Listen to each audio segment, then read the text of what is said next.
どれも行列の演算としては常に使うものだから、しっかり把握しておいた方が良いわね。微妙な沼の波動を感じるのだ。なんか適当に作った感じの行列ですね。そうよ、適当よ。適当って認めた。電卓とかではできない計算だからちょっと面白いですね。いつも間違うのよね。散々ダメにあったっぽい。これも毎回やらかすのよね。これも散々ダメにあったっぽいな。オノマトラブとナムパイのべき上の性格の違いは、デフォルトの積が内積かアダマール積かで分かれている気がしますね。演算自体に複雑性はないから、まずはこういうものが存在していて、ところどころで利用されていることを認識するところからね。という感じでサクサクかけて簡単に使えるわ。サクサクすぎて何やってたか全くわからん。こんにちは、四国メタンです。ずんだもんなのだ。春日部紬です。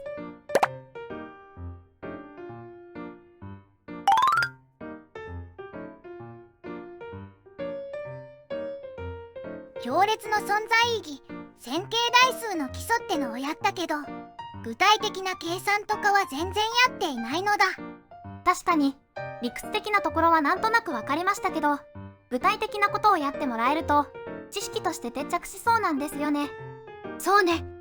実際に自分の手で動かしてどのような計算結果になるかを見るってのは重要ね。と言っても自分で計算するのはめんどくさいのだ。まあ計算自体はマトラブとか Python に任してしまえばよいわ。 Python とかはよく聞きますね。ベクトル、行列演算については Python というか Python ライブラリの一つである NumPy の機能だけどね。 NumPy というと G 検定対策、シラバスの用語ベースで問題作ろう、5作目、データの加工分析学習前編で出てきましたね。確か数値計算用のライブラリって言ってましたね。そうそう。よって最初は NumPy の使い方から入る人は多いよね。だったらマトラブとか NumPy の使い方を教えろなのだ。教えられる側の態度ではないわね。それでは基本的な行列演算の話をしつつ、マトラブ、NumPy ではどのような書き方をするかを見ていきましょう。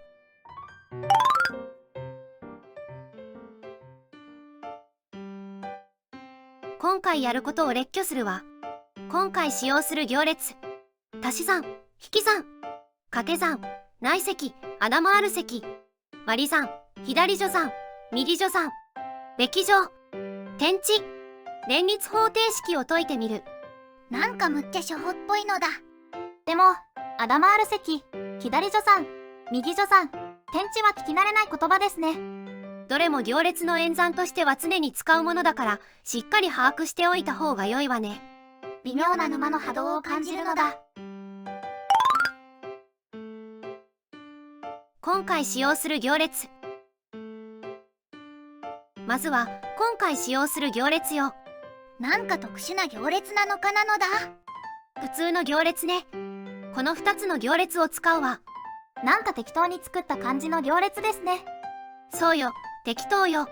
適当って認めた。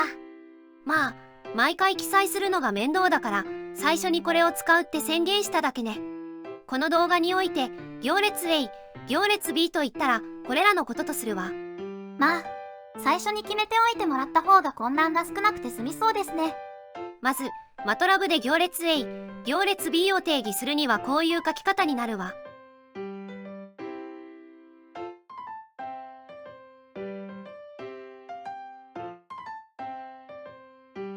次に NumPy だけど、事前に NumPy ライブラリをインポートしておく必要がある。インポートする際にライブラリ名のエイリアスという別名を定義できるのだけど、NumPy の場合、NP というエイリアスを定義するのが一般的ね。こういう書き方になる。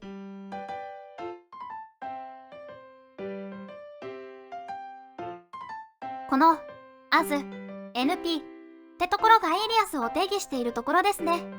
同じように各行列を定義する。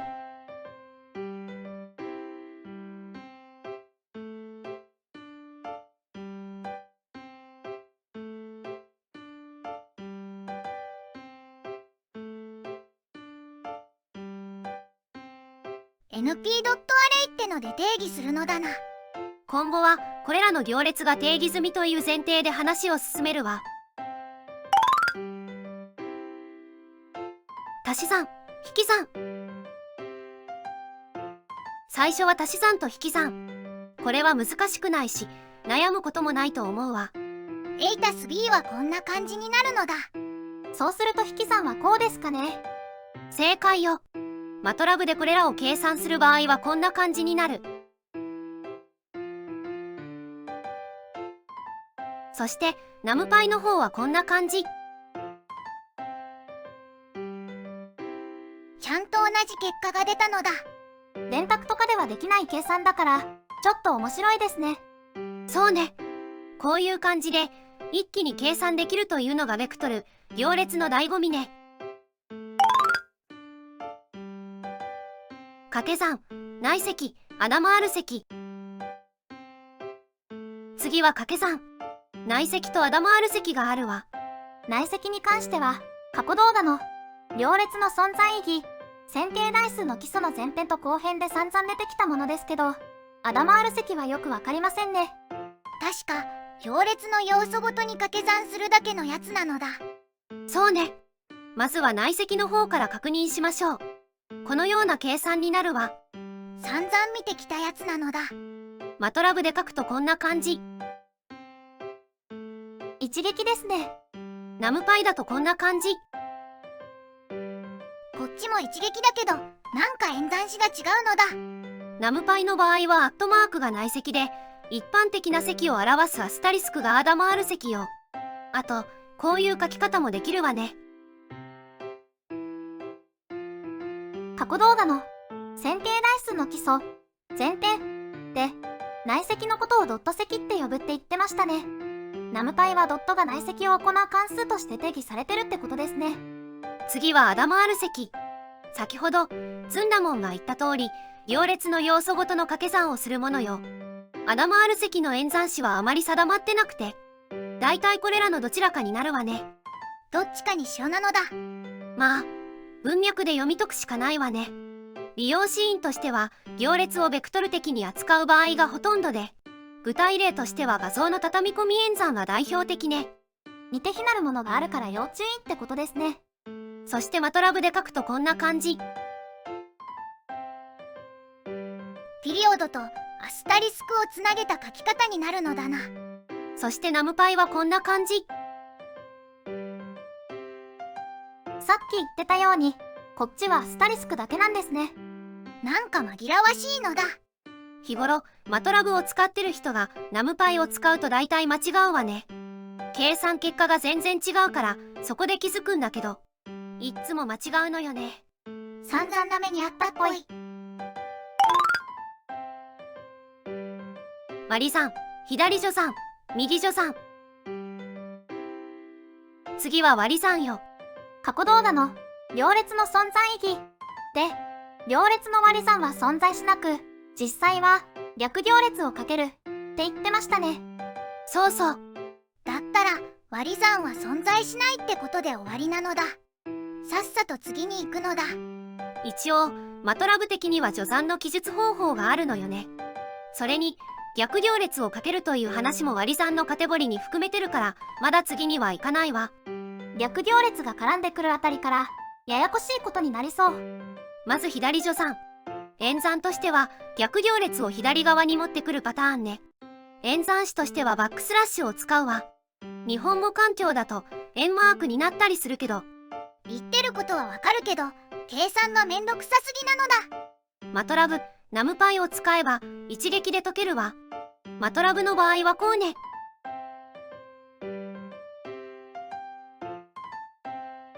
一撃で解けるのはすごいんですけど、書き方が複数あるのか。まあ好みの書き方をすればよいわ。と言っても他の人が書いたコードを読むことがある場合は、これらのバリエーションが存在することは認識しておく必要はあるわね。次はナムパイ。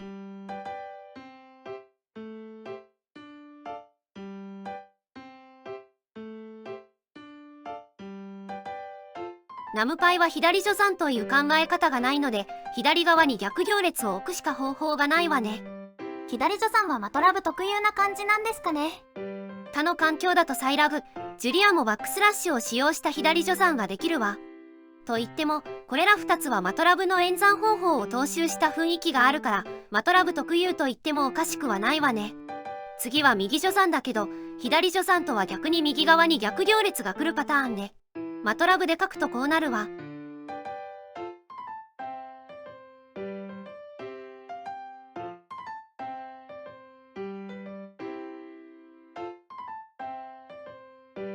左にいたのが右に来ただけって感じなのだ。そしてナムパイの場合、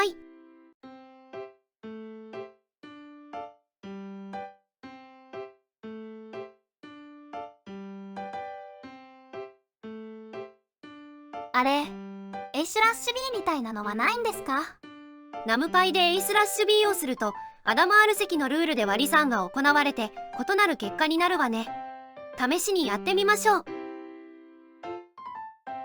これはかなり要注意ですね。これも毎回やらかすのよね。これも散々な目にあったっぽいな。べき乗。実際の行列の演算では見ることは少ないのだけどべき乗というのもあるわ。まあ掛け算があるのだからべき乗もあるとは思うのだ。でも行列の積って内積とアダマール積がありましたよね。このべき乗ってどっちの話になるんですか？なかなか鋭いわね。両方の計算方法があるわ。まずは内積ベースのべき乗をマトラブで計算してみましょう。そしてアダマール積ベースのべき乗。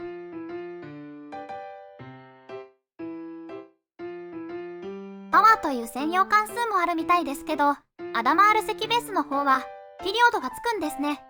続いてナムパイの内積ベースのべき乗。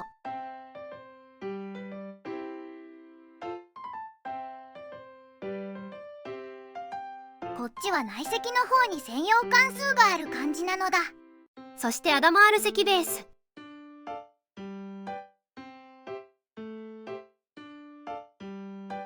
このマトラブとナムパイのべき乗の性格の違いはデフォルトの積が内積かアダマール積かで分かれている気がしますね。そうね。積が絡む場合は常に意識しないと計算ミスをすることになるわね。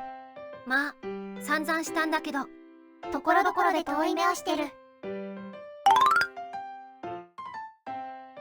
点値。次は点値ね。点値とか聞き覚えのない演算なのだ。名前の通りね。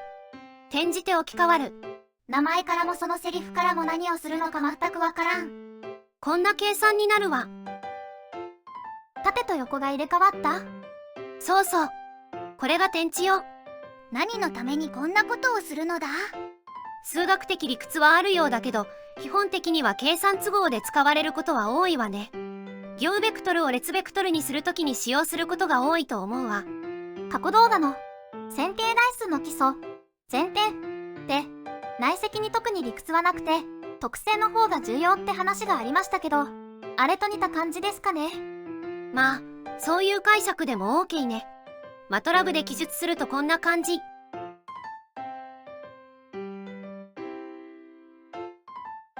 シングルクォーテーションをつけるだけで OK なんですね。そしてナムパイによる記述。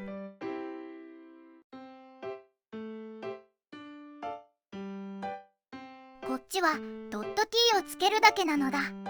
このように簡単な記述で実現できるということは利用シーンが多いのか。演算自体に複雑性はないからまずはこういうものが存在していてところどころで利用されていることを認識するところからね。連立方程式を解いてみる。というわけで一通りの演算方法を知ったところで連立方程式を解いてみるわ。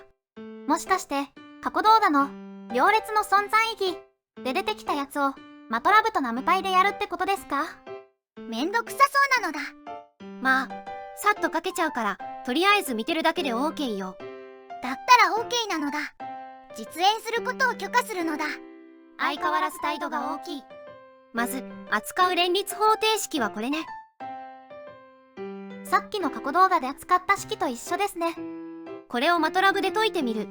まずは関数を定義。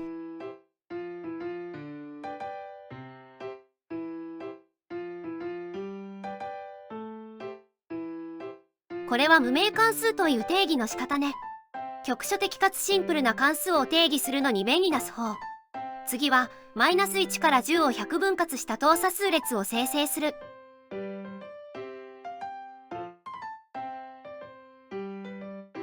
この等差数列は行ベクトルとして生成され、それを各関数に渡した上で結果を列ベクトルになるように転置する。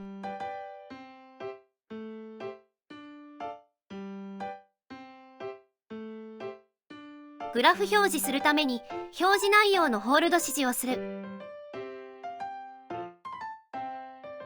各関数の軌跡をプロット。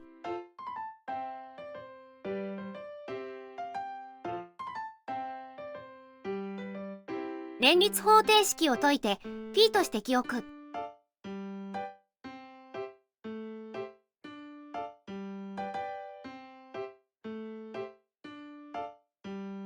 P をグラフ上にプロット。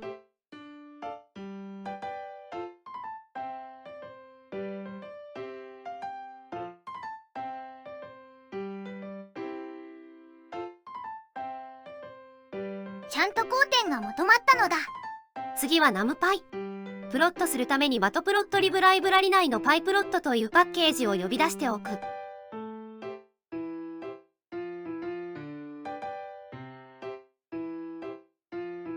それぞれの関数を定義。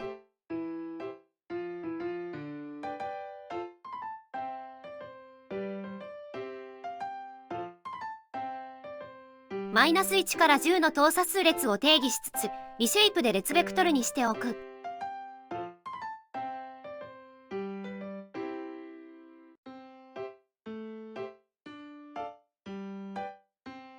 y にそれぞれの関数の結果を h スタップで横方向に結合する。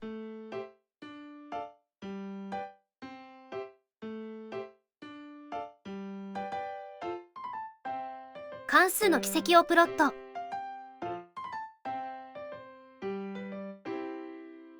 連立方程式を解くために方程式のパラメータを行列として定義。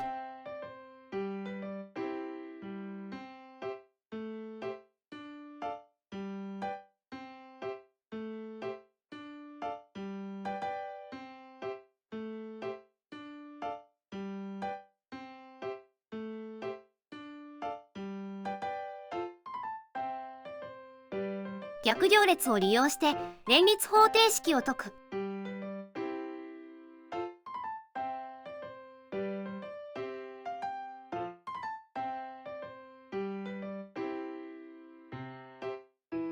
逆行列の結果をプロット。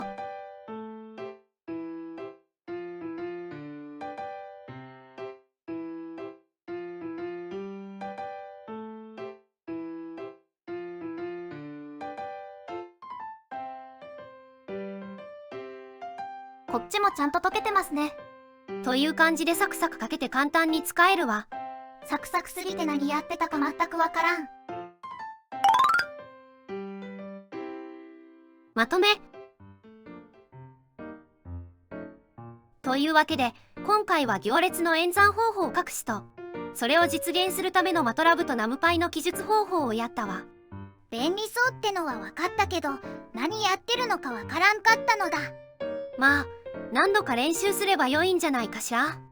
2、3回程度やればだいたい指が覚えちゃうわ。そこら辺の感覚を一緒にしないでほしい。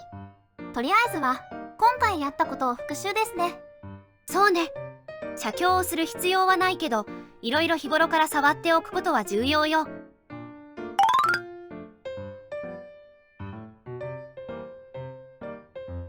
以上で本動画は終了です。行列の基本的な演算方法ですが、把握してるだけで様々な計算が楽になることがあります。マトラブと Python で使い方が全然違うのだ。詐欺なのだ。って思った人は泣き寝入りして高評価とチャンネル登録をよろしくなのだ。なんで泣き寝入りなの？内積とアダマール積がぼっちゃぼちゃで草って思った人も高評価とチャンネル登録をよろしくお願いします。まあそこら辺は散々な目にあったわね。それでは最後までのご視聴ありがとうございました。アリアスタの演算子になってる言語も珍しい気がする。